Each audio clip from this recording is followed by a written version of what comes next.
Good afternoon, everyone. Welcome to another edition of Recruit Military Live, a continuing series of live broadcasts covering all things military transition, veteran employment, mil-spouse employment, and much more. My name is Lucas Connolly, retired U.S. Army officer and former TAP program manager, here to share with you the ins and outs of navigating the turbulent waters of civilian employment. If you are in search of a meaningful employment opportunity, you are in the right place. So please visit rmvets.com/live to learn more. So, are you getting ready to transition out of the military? Are you getting ready to retire? Are you still looking for a meaningful career after your military service? Well, if you are in one of these categories, you're in the right place. So don't touch that mouse. Today, we're going to hear transitioning tips, employment insights, and words of wisdom from one of the great military leaders of our time. Our guest is coming to us live from Riverview, Florida. For many, he needs no introduction, but I will do my best to give him a fitting one nonetheless. He served in the U.S. Army for over 38 years, starting his career like so many others at basic training, Fort Lewis, Washington, followed by advanced individual training at the U.S. Army Armor School at Fort Knox, Kentucky. Following his initial entry training, he immediately deployed to combat. The year was 1966. Over the nearly 4 decades that followed, he would serve literally at every level an Army non-commissioned officer can serve. He was a tank commander, drill sergeant, first sergeant, command sergeant major, and in 2004, while I, your humble host, was just a freshly minted young captain, he retired from the Army after serving 4 years as the 12th Sergeant Major of the Army. Ladies and gentlemen, join me in welcoming retired Sergeant Major of the Army, Jack Tilley. Hey, Lucas, how you doing today, buddy? I appreciate that. Hey, you missed my jump school. You missed I graduated from jump school too, so don't forget that. Okay. Well, there's just so much in your timeline. I couldn't include it all. The show would go an hour just introducing all the great things you've done in the military. Well, that just means I'm old. That's about it. Hey, you know, we're only young for a little while, but we're old for a long time. That's for sure. That's for sure. All right, now, folks out there in internet land, now that you know who we are, let's hear who you are. Hit that chat window. Let us know where you're watching from, who you're with, who you served with, and what your status is. Are you active duty, in transition, a mil-spouse, a caregiver? Are you getting ready to retire? We want to hear that, and we want to hear your questions, comments, issues, and concerns. Feel free to punch them up in the chat window, and time allowing, we will get to them. All right, Sergeant Major, I'm going to dive headlong into the questions because I'm sure folks want to hear more of you than they do of me. First, took a look over your lengthy LinkedIn timeline, both your military service and the things you've done since. It would appear, like I said during the intro, you laced up your boots in 1966, served in South Vietnam, went on to be a drill sergeant immediately thereafter, then had a brief run-in with civilian life before returning to service. Over 30 years later, you transitioned to civilian life permanently. Could you tell us a little bit about your transition to civilian life after retirement and how maybe it compared or didn't compare at all to that brief break in service back in '69? Well, first of all, it sucked. Yeah. You know, it's really funny. I got out of the service and I stayed out just a little bit over 2 years, and I didn't fit in. You know, because the Army really changed me a lot during that 3-year period of time. So I just didn't fit in. And I mean, I fit in, I worked, I did all the stuff, but I always missed the Army. So I came back in and said, I'm going to stay as long as I could. And my transition out of the Army, for me, when I got out in 2004, I'm not sure I prepared myself very well. I always tell everybody that you should start about 2 years out and start that process. And 3 days out or a couple of days out from leaving Washington, D.C., I was in the Pentagon working out issues. So I'm not the best guy to talk to about transition. But since that time, I've learned a great deal about what I think you ought to do. In fact, I had, not bragging or saying anything, a lot more doors are open for me as a Sergeant Major of the Army than probably a lot of other people. And there's a lot of people that came after me, you know, just to work with them and just really, quite frankly, for my contacts. It's really funny that after about a year and a half or 2 years, well, probably not even that long. After about a year, I opened up my own company, and I've had my own company for the last since 2005 now. So life's been pretty good for me anyway. All right, fantastic. Now, throughout a military career and post-military career in that transition, we hear a lot about mentorship and the value of mentorship, both during and after your service. Can you talk for a little bit about that and perhaps even highlight a mentorship experience that you may have had during or after service? Well, I always, yeah, I have a whole lot of mentors. I think anybody that's been in the military has to have at least 3 or 4 mentors. And I had some command sergeant majors and first sergeants and commanders that were great mentors for me. In fact, really, I think when you start to get out of the service, again, it's about that 2-year period of time. You ought to have 3 or 4 mentors, because everybody has a different opinion, especially when you're looking for, what kind of a, job you're looking for.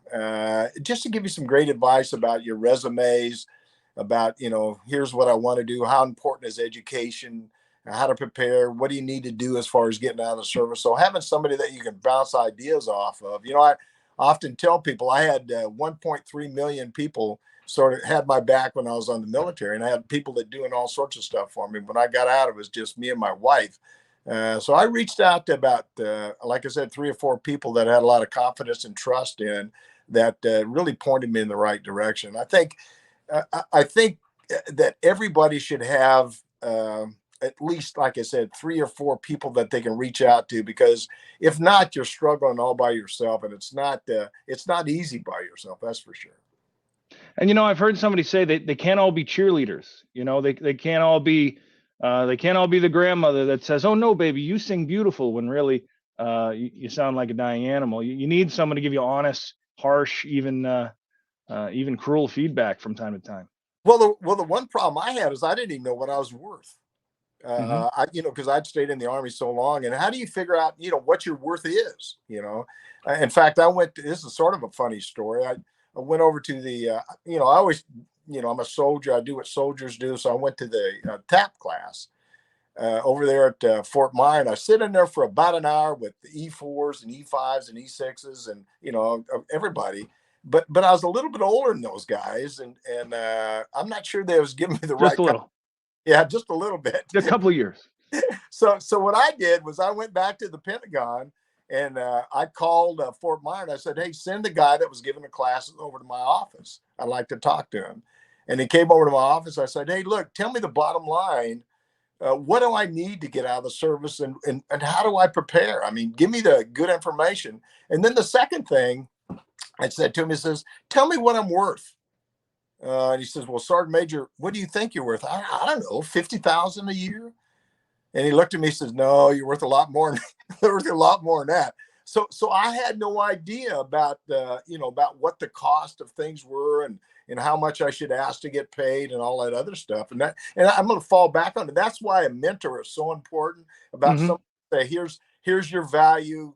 When they send you an offer letter, there's certain things in there that you can negotiate the cost. They don't send you an offer letter and says, I want to pay you $80,000, and that's the maximum cost, or $50,000 or $60,000. That's the maximum cost. There's a range in there, 10 or 15% probably. And how do you figure that out? And then the other thing is you have free medical care for the rest of your life. And so does that count as far as the cost of for your employer?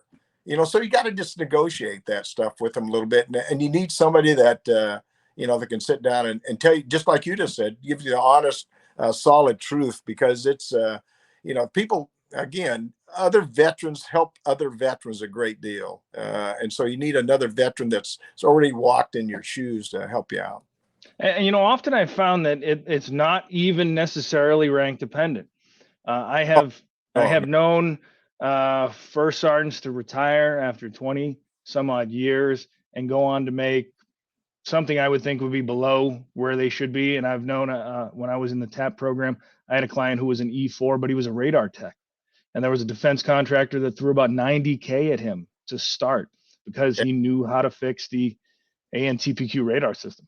yeah. I've had 3 and 4 star generals contact me and say, "Hey, Sergeant Major, can you give me some recommendations about people people I knew when they was lieutenants, and they, went through the military and get to some pretty senior levels that need assistance too. The general officers is a lot different from them because there's a lot more doors open for them.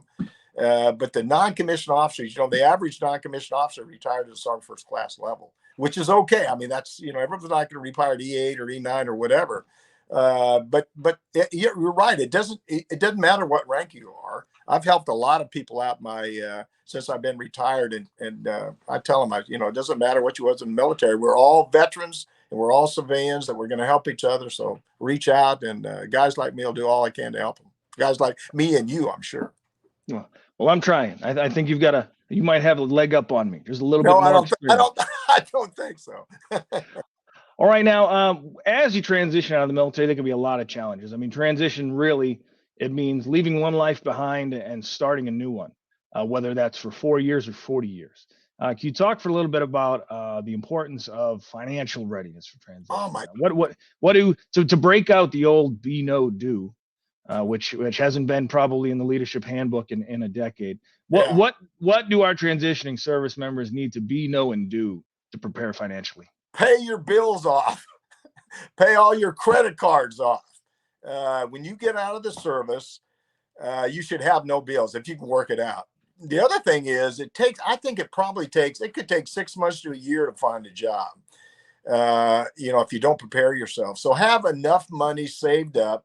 I think I had maybe $120,000 or $50,000 saved up when I got out of the service. Now, quite frankly, I thought that was a lot of money, but it isn't.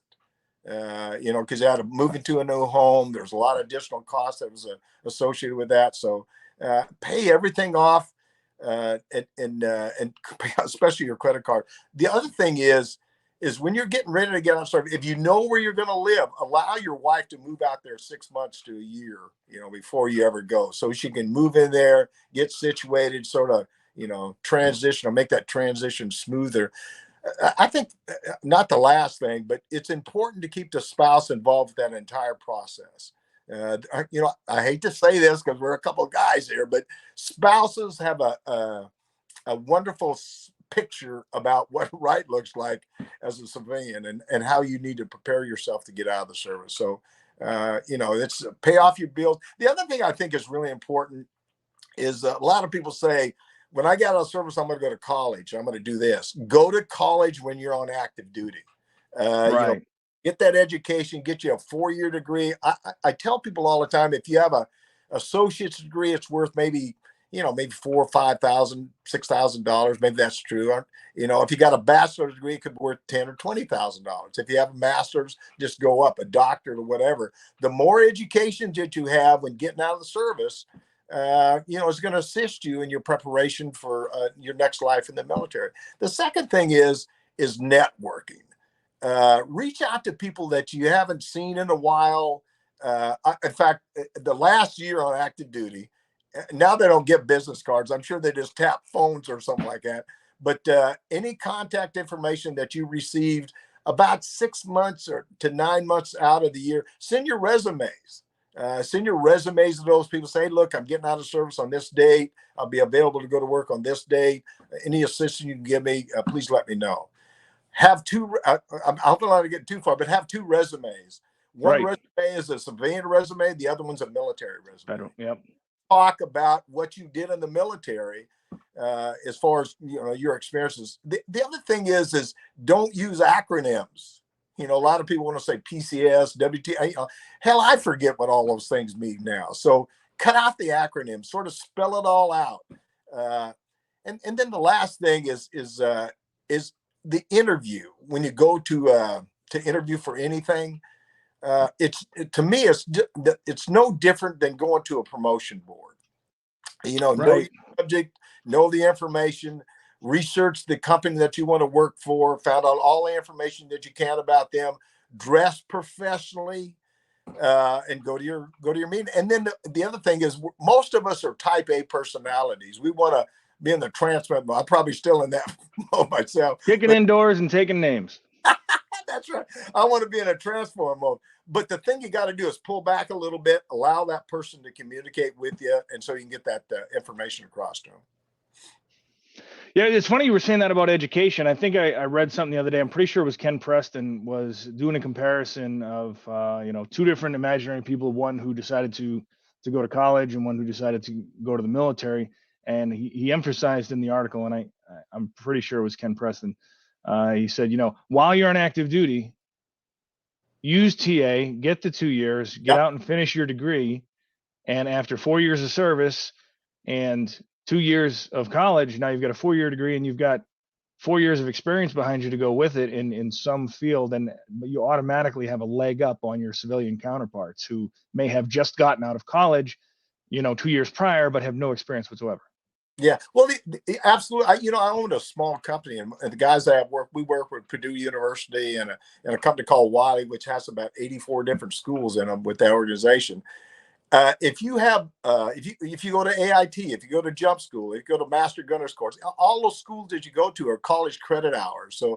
So for somebody that hasn't ever took in any school or anything, they probably have 3 or 4 hours. They'll have an associate's degree, and probably in a very short period of time they have a bachelor degree. So check it out, check your education out, and see what you need. The other thing is there is people that don't want to go to college for a series of reasons. Right. Let them go get certified in something. If you want to be a welder, you want to be a truck driver, you want to be a cook, whatever it is, get that certification so you have the document that says, hey, look, I'm certified in this specific area, and you're qualified. But there's a ton of jobs out there. And again, there's a lot of guys like yourself and me that want to help as many people as we can find employment. No, absolutely, and it's shocking how much when we do the math on what those college benefits or the post 9/11 GI benefits are, and I can remember many years ago, you could go to the education office and they would give you a list of colleges that were approved and accredited for GI Bill at the time, Montgomery GI Bill, and then a list of technical institutions, and that list of technical institutions that you could use your GI Bill to pay for was pretty short. That list is really long now, and you can absolutely exhaust every nickel of your post 9/11. That's, what is it, $25,479.76. That's before financial aid. That's before yellow ribbon, yellow ribbon programs. That's before borrowing a nickel. You could be full time with the BAH at the E5 level, and come out with multiple certifications, whether it's diesel tech or gasoline, motor, maritime, welding, whatever it is you're in love with. Use those benefits. Don't just settle for $18.50 an hour at the local food processing plant because you think that's gold. Yeah. Let me tell you another thing too. Is when you're getting out of service, make sure you go and get that VA disability if you need disability. I got to tell you sort of a funny story. When I got out of the service, I did a physical and they did a lot of stuff. And they said, Sergeant Major, you want to go get a second physical at VA? I said, no. The Army's been good to me, and I don't really need anything else, and let it go. Dumbest decision. I probably made a lot of them, but that was a dumb decision. About 6 years later, I said, how foolish was I? So I went back, got evaluated, got a physical, and got a percentage of disability. So for those veterans that are out there that are listening right now, make sure you go and get a good physical and apply for disability. And I know they're doing it now. There's a lot of stuff out there that can assist them in a lot of it. And the VA has a lot of stuff as far as employment too. So let me say one more thing. There's when you get out of the service, you can either work for the government or work in a civilian job. Use what the military taught you to use. It's a smart decision. Open up your own company, do whatever you want to do, but don't waste 20 years or 25 years or 30 years of your life and not use those skills that you have that the military gave you, because there's a lot of civilian owners of companies out there looking for veterans to join their company or join their organization. Absolutely. And, that was something that I've heard from other senior leaders as well. It's funny you talked about know your worth. I had a 2-star Air Force general say the exact same thing, that when he went out into the civilian sector, he was ready to take X number of dollars. And then somebody said, hey, you're worth like double that. You're leaving money on the table. Yeah. Would you advise transitioning military job seekers as they go out there into the world, what's the best advice you could give them as far as their job search, that actual functional job search is concerned? Well, it goes back to what I said a minute ago. The first thing I do is I'd go on all these job sites and all this other stuff, start floating my resume out. Then I'd reach out to all those guys that are my mentors, say, look, hey, here's what I want to do. Do you have any recommendations? And see what direction they sort of point out to you. That's the best way, I think, to do it. I have a small company, and all the guys in my company are all retired sergeant majors. Getting ready to hire a couple more here in a few days, I hope, anyway. And but it's all about contact. Some of them I'd never met personally because of somebody in the company said, hey, I've worked with this guy. He's a good guy. He's got a guy going on the team, and I hired him. And then I met him after that. And I never have been disappointed. So I think that's probably the best advice. Reach out to people you know, get on all the website, but do something you enjoy doing. I think the other thing is there's a lot of people out there that retired from the military that ought to open up their own company. Work with the VA, do whatever you want to do. There's a lot of contracts out there that people can assist you with. Here's the last thing I'll say. Years ago, the enlisted force and the officer force, as far as educational wise, there was a big gap. Officers had a lot of education, and the enlisted corps didn't. They'd have high school diplomas, and that was about it. Well, when I was in the service, and when I was, and they've been working on a lot longer after I got out. Now, when you look at that comparison, you'll have infantrymen have master's degrees, and so the education level anymore is it's a lot different. And then the biggest thing is that 86% of the force is enlisted, and there's a lot of enlisted guys like myself that are out there that want to do all we can to help that veteran community, whether or not you're an officer or a non-commissioned officer, but everything we can to help our veteran brothers and sisters. Absolutely. And you touch on the networking piece, and I think I was told, if you go and apply for a job online, there's like a less than 20% chance you'll get an interview. But if you're networking, if you're doing job fairs, if you're on the LinkedIn, if you're out there doing those virtual networking events, meet and greet, go out, shake hands, get to know people, make those informational interviews, as Bill Cunningham says here, informational interviews with people in the field you think you want to go in is key before you are out. A great insight, Bill. Thanks for bringing that to the table. It really is. It's who you know, especially when companies, I think, are absolutely swamped with applications from just about everybody in every corner of the planet. Now let's dial back the clock for a second. You said briefly, a little tongue in cheek, that you've probably made a bunch of mistakes. I know I have. I used to joke that if you learn by making mistakes, I must be a genius by now. Sergeant Major, knowing what you know now with everything you've learned since your retirement, if you were still in uniform today, heading for retirement in, say, January of 2024, what would you do different? I would start earlier. I'd start 24 months to 18 months out on that preparation. I'd make sure my wife was really involved. She was involved when I was getting out of the service. I would do my networking a lot more networking as far as business cards and stuff. I used to get business cards because you get a ton of business cards that started made in the Army, but I'd have kept more of those business cards. I probably would have looked a lot farther out as far as where I really wanted to live and built my house a little bit sooner. I think I did okay about, not because of me, because of my spouse, paying off my bills and doing all this stuff. I did that pretty good. So I think it was okay. Focused a little bit more on education. Right. And I wish you always think you're the most important person in the room. You know what I mean? When I leave, they're not going to be able to get anything done without me. Well, guess what? The Army keeps rolling along, and that's a lot of truth to that. And so don't be afraid to take care of yourself. And I think a lot of people are afraid to take care of themselves because they think they're quitting on the Army. The other thing I think I wish our senior leadership would do, I think we need a culture change a little bit in all military services. I think that people think, they want you to work up to the last day and all that other stuff. And reality is, no. If somebody is dedicated 20 years or 18 years or 3 years to the service, give them the correct time to get out of the service. And again, I don't think I took enough time. I wish I took a lot more time and got a lot more involved. The last thing I tell you is that in all my time in the service, my wife moved our household goods and all that stuff all the time. I'd move out and go to my next assignment and she'd just, pack all the stuff up and send it in, and I'd get her at the airport and we'd, take her to the house. Make sure you do all you can for your spouses.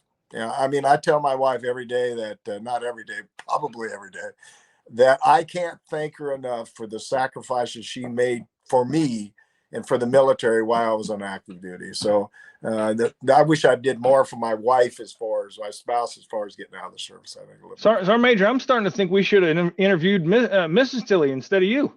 Well, you probably should. She's the smartest one. She's a lot smarter than I am. In fact, I told her one time, I said, hey, Gloria, when I get out of the service, I'm going to be a little stressed out. I'm the senior enlisted non-commissioned officer in the United States Army. I got 1.3 million people that's got my back. And now tomorrow it'll just be me. And she looked me right in the eye. She said, let me tell you something. I've been in the service 36 years. And when I get out of the service, I had 1.3 million people that have my back, and it's just going to be me and you. So that's too bad. I got the same kind of stresses that you do here. Absolutely. Oh, boy. I tell you what, I wish we could go on and on. It would be my pleasure to continue the show just as long as I wait out here. Edward Nicholson, great point. Start early, especially with your networking. Most important point. Take care of yourself. Great job, Sergeant Major. Looks like you've got a new fan. Hey. Really want to thank you for being on the show today. Any closing comments for our audience? Well, yeah. I do. Look, I got my own show called Your Next Mission. There you go. I got about, I think we have 6,000 or 7,000 people that follow me on LinkedIn. I want to make that 30,000. I want our veteran community to pull together closer. Just like with you, Lucas, I think we ought to help each other out. Everybody has a sweet spot there.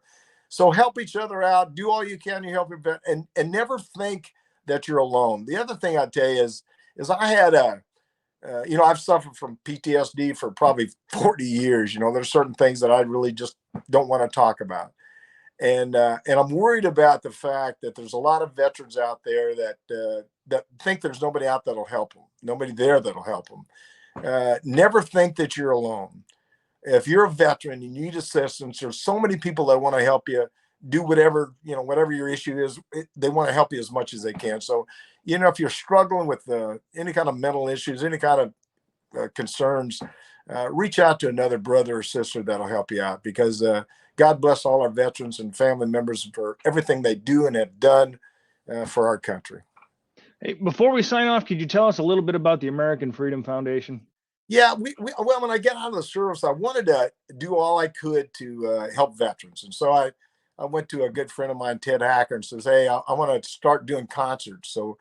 So we started the American Freedom Foundation. We did concerts for 10 years. I think we've given away somewhere around $14 million back to our veteran community. Then we started doing hiring events. We do hiring events. You can go to American Freedom Foundation. We do 3 or 4 or 5 hiring events a year. And then when COVID hit, we said, how do we reach out to our veteran community and keep them involved with things that are going on? So, well, let's start a podcast. And so we started a podcast just to reach out and talk to our veteran community. And again, you can reach out to us at Your Next Mission. Just Google Your Next Mission. We do 1 live and 3 recorded shows a month. But it's issues that veterans tell us that are important. So if you have an issue or some concern or whatever, go to that website, send me an email, call me 844-424-1134, and I'll work on your issue and I'll try to solve it for you if I can. Sergeant Major, thank you very much for your time today. On behalf of RecruitMilitary and the folks that joined us today, thank you very much for your words of wisdom, your experience, and your advice. It's been a real pleasure. One more thing, Luke. I'm going to get one more thing. Ahead. 14th June is the Army's birthday. We have the Chief of Staff of the Army and the Sergeant Major of the Army coming on our show. Listen. Mark Milley? No. He's the chairman. We have the Chief. Chairman Georges, yeah. Yeah. They're coming on our show. In fact, we have 4-SCOM, TRADOC, National Guard and Reserve, all of them for the whole month of June. Wow. Celebrate Army birthday. Wear your colors. Wear your hat. You're going to have to give me better advice on how to market my show. I'll take it into the next generation. Thank you once again for being on the show, Sergeant Major. It's been a real pleasure. Hooah! Hooah's right. And hooah out there to the audience, if you haven't already done so, do yourself a solid and use the link that's been scrolling past at the bottom, rmvets.com/live. That'll take you to a website where you'll find over 450,000 job opportunities with more than 16,000 employers in the Recruit Military Network around the world and around the corner. You'll find information about job fairs being held monthly, nationwide, in person, and virtual, and a library of content, all designed to help veterans, transitioning service members, and mil spouses find meaningful employment. That about wraps it up for us today, folks. Thanks for tuning in. Next week, we will dive headlong and head first into the topic of careers in recruiting. Recruit Military's own recruiting superstar, Alexis Marione, will be joining us. You won't want to miss it.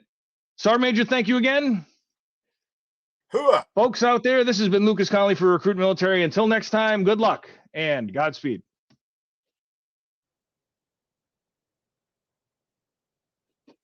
All right, Lucas, can you hear me? Yep, I can hear you. Let me just hit the button.